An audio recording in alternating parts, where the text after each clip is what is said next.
ఎప్పుడు చికెన్ తిని బోర్ కొట్టే వాళ్ళకి ఈ ఫ్రై గురించి చెప్పాలనుకుంటున్నాను. ఇదేం లేదండి, లివ్వరు, గారకాయలు తీసుకొని మంచిగా వాష్ చేసుకొని పక్కన పెట్టేసుకున్నాను. ఒక కుక్కర్‌లోకి వాటర్ వేసుకొని దాంట్లోకి ఉప్పు, పసుపు, కొంచెం అల్లం వెల్లుల్లి పేస్ట్ వేసుకొని ఈ లివర్ అన్ని దాంట్లోకి వేసేసుకున్నానండి. ఒక 4 విజిల్స్ పెట్టేసాను. విజిల్స్ వచ్చాక తీసేసి కొంచెం వాటర్ వంపేసేయాలి. కొంచెం వాటర్ ఉంచుకోవాలి. ఒక కళాయి తీసుకొని దాంట్లోకి ఆయిల్ వేసుకొని హోల్ కదం మసాలా వేసేసుకున్నాను. 2 పచ్చిమిర్చి, ఆనియన్స్ ఇలా చీలికల్లా కట్ చేసుకొని వేసుకొని కొంచెం బాగా ఫ్రై చేసుకున్న తర్వాత అల్లం వెల్లుల్లి పేస్ట్ ఉంటది కదా! అది వేసేసుకోవడమే.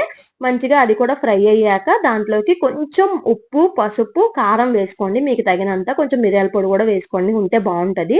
ఇంకా అంటే కొంచెం వాటర్‌తో వేసేస్తామనమాట దీంట్లోకి. అందుకే కొంచెం ఉప్పు చూసుకొని వేసుకోండి. ఆ వాటర్‌తో ఇలాగా వంపేసాననమాట. ఇలా అసల చాలా అంటే చాలా స్పైసీగా, కారంగా మంచిగా భలే కుదిరింది. ఇలా ఒకసారి ట్రై చేసి యమ్మీకి ఎలా వచ్చిందో